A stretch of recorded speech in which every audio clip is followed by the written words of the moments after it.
This video is going to be largely in respect to Shogun and to Ezra, mostly Ezra. Now, Shogun, on what you said, my grandfather did mention that the West Coast was going to pop real bad, and in those visions, I'm pretty sure that definitely went to shit exactly the way you described.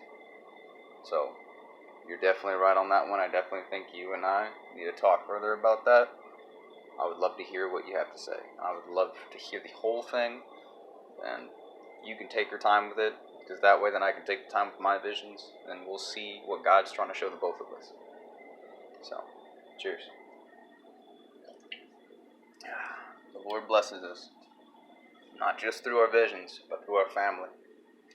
Which comes to my second point, Ezra.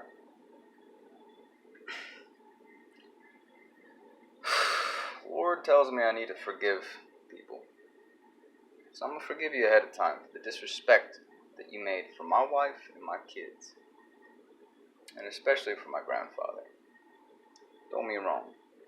He did a lot of evil for the CIA, for David Rockefeller, for the Rockefeller faction.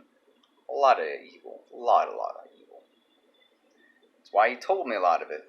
Because he is a God-fearing man who cried when he would tell me these things. So again, that disrespect with the comment of Freemason, really? You don't even fucking know that. You don't. You don't know the man. You don't even know that he was still alive. He ain't dead. He's still alive. And he ain't even a freaking baby boomer. He was born in the 1920s. But you wouldn't have figured that one out, did you? Pride. Sin of pride befalls a man. You see how that happens? The moment you are hit with such cognitive dissonance over the topic to which you espouse and I disagree with, you decided to disrespect things that were attached to me because you had a problem with me and what I said. That's just shameful. That was absolutely disrespectful. And when it comes to my grandfather, I can get over a lot of it. I'm a big boy. I'm a Marine. I've heard worse. Trust you me, I've heard worse. But my family, if I ever meet you, 100%, you and I are thrown down. But afterwards, I would like to shake hands and then continue fighting against tyranny. Because that's our main objective. That's the main goal of it all. Fighting tyranny. Which is why I brought up what I did, which you, in a way, kind of proven my point about the point of spreading such lies for the CIA, like flat Earth. I could care less what the Earth is shaped. I don't know, because I've never been in the above, looking down, to see with my own two eyes. So I'm not going to make such commentary, and therefore I'm not going to debate on the subject. You can probably give me a whole list of things that make a whole lot of sense. Does not take away from the words that my grandfather has given me. Not even a little bit. But the point that I made, that you proved with your disrespect, was when I said that it would get you, and people like you, to take a theory, regardless if you believe it as truth or not, take that theory and then fight against other people in the same community, the truth community. So you divided yourself against me, against my family, for crying out loud. You proved my point, in a nutshell, in a phone call. God bless you, brother, man, but that ain't cool, alright? In other words, I'm going to start going into some of the things that he's told me, because he never said jack shit about, oh, NASA told truth. They're completely honest. He never said a damn thing about it. If anything, he told me quite the contrary. He told me that they lie, that the point of their existence is to perpetuate lies across the world through the American public. You didn't know that. But, of course, you thought you did because of your pride. Now, he mentioned that not only NASA lies, Michael Collins, my granduncle, which you probably didn't know about that, but my granduncle, who is the uncle to my mother, his, I guess you could say, his niece, my aunt, is Sharon Park. You can probably look that up. She's a grand architect at the Smithsonian in D.C. You can look it up. That woman is my aunt. I ate at her house many a time. She's a stuck-up bitch because she's one of them upper crust people. All right? I get it. I know people lie. And I know that side of the family, they lie. They lie a lot. Okay? I can get over it. My grandfather did not lie. Not a single point in time to me. He made it the utmost importance to tell me the truth every time. Because he was ashamed of all the evil that he had ever done, which he believed that he was going to be damned to the very bottom pits of hell for the things that he did. And the worst of which was not even a lie. The worst of which was allowing a child to stay in the hands of Rockefeller when he had the opportunity to sacrifice this child in front of David Rockefeller. And he denied it. But he cried because he could not take the child with him to safety, and he knew that something evil was going to happen to that child.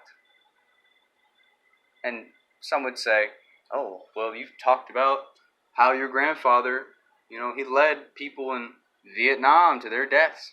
Yeah, he led hundreds, if not thousands of people to their death through false intel. He definitely teared up for that.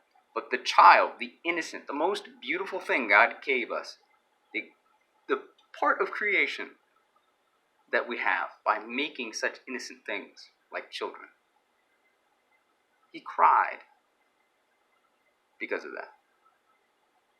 And your disrespect of the man just shows you that shows me at least, that you don't know jack what we're talking about. You might know what you know about other things, but that just shows me that you have cognitive dissonance that you need to work on, buddy. A lot. Please think of my words with that one. Anyways, so Michael Collins, he called him a liar. So I'm going to leave it at that for now because he didn't really talk much about him other than that. So that means he had something at least respectful about him to, not talk further about the guy. The Freemason stuff, he had to learn Freemasonic stuff while he was, a CIA agent. He was OSS originally. He got in through Operation Paperclip. That's when he discovered the true purpose for the Freemasons and Templars, which, with the Operation Paperclip, none of the people he grabbed, all those Nazi scientists, not a single one was a scientist. Every single one was a Freemason and Templar. So again, your words about him spreading that NASA was telling the truth, bullshit. Again, bullshit.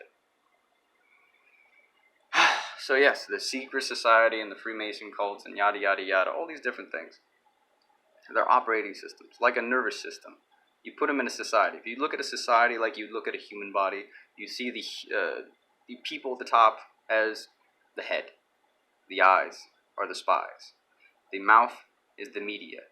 The throat are all those that are, they control the social construct of what people say, think, do, whatever. They control those things that you would come out your mouth or they would stay in there.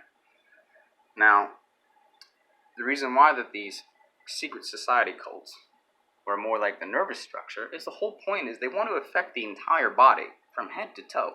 So how do you do that? Through cults. These cults will use good and bad people. Another reason why they're the black and white. They play that game. They do have good people intermixed with them. Why? Because it's easier to hide amongst a bunch of sheep than it is, just outright being a bunch of evil creatures that would hide in shadows, because then it's just fucking obvious. Alright? There's no hiding that. Sin cannot hide for long, thanks be to the Lord and God the Father. Now, David Rockefeller, he spoke a lot about the Rockefellers. In general, David Rockefeller. That was his main boss, as he called him. Boss.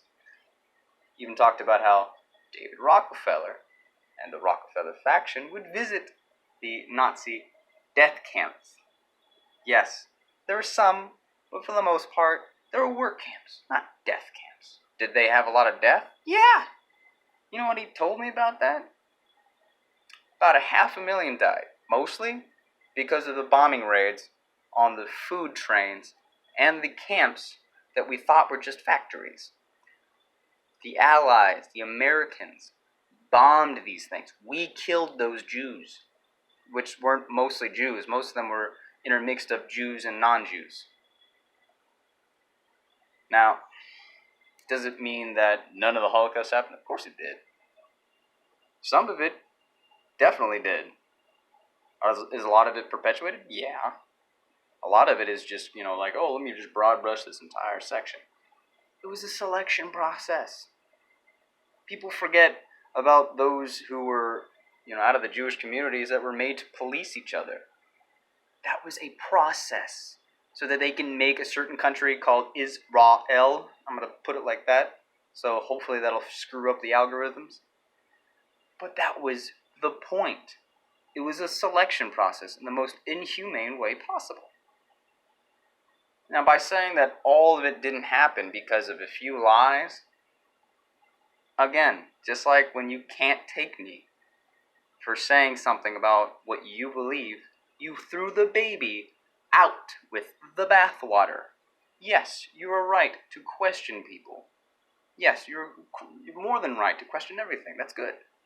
But at the same time, you now call anything a lie that you disagree with. That's bad. That's exactly what the elite want you to do anyways, because that's what they want their own people to do. Okay? See where I'm going with here? I'm going to try to shorten this up because it's already at 11 minutes. So, here's a little bit of family history for you. Civil War time. My family had a plantation in Virginia, Northern Virginia. We had a completely non-slave plantation. That means no slaves. Everyone was a free man, blacks, whites, whatever, even Native Americans. We had a whole book full of names of people that would have and sign their names, and they would even sign whether or not they had documentation for that said freedom. The reason why we had that, because slave owners like to try to steal our money by sending them slaves to go try to work for us, and then we would send them away because we don't support slavery. My family was always against it, staunchly believers in Christ, because God does not like slavery. God hates slavery. Okay? That is something that I hated growing up as a kid, being told, oh, your family must have had slaves. You're white. Yeah, that's how it made me feel. Just my head just blowing up. Insanity. Forced insanity. By public torment. Then again, I grew up in a ghetto, so that happens. People get angry. They decide they want to take that anger out and lash out on people. I'm white. So were the people they saw on the television screen. It must be the same thing. Whatever. I forgave them long ago. World War I, World War II. After... Oh, I should probably finish up the Civil War part. Let's finish the Civil War part. When the Civil War happened, the South took our lands just to spite us because of the fact that we were beating them through competition, true, pure capitalistic competition, and defeated quite a few different plantations, or were about to defeat them. So when they took our lands, the North, when they came through, decided to keep it for themselves because they're a bunch of fat cats, and they had their own forms of slavery. So my family had to move out Midwest. Here I am.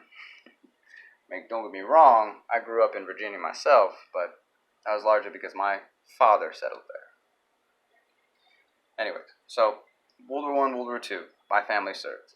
My great-grandfather was, I think he was a bridge builder, and I think he probably worked on a few different, I think he was an architect, essentially. He built things that they needed for the war.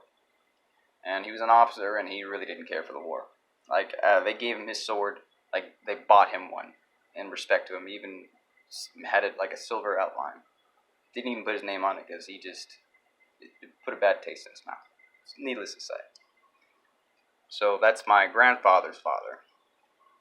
My grandfather served in World War II, towards the end of the war, because he was pretty young whenever the war was starting to go off, especially at its high points, so he wasn't in for most of it. When he got in, he went right into intel. He already knew German because of our family history. That was kind of a family tradition, knowing German. It kind of died off around my father. He's a baby boomer. Again, things you don't freaking know. My grandfather, that's how he got into Operation Paperclip. Knew German, had a family history, early American history, When it comes to the Rockefellers and the rest of these factions, they decided they want to use these types of people. We also have blood relations to the Merovingians. Long story short, they like that kind of stuff.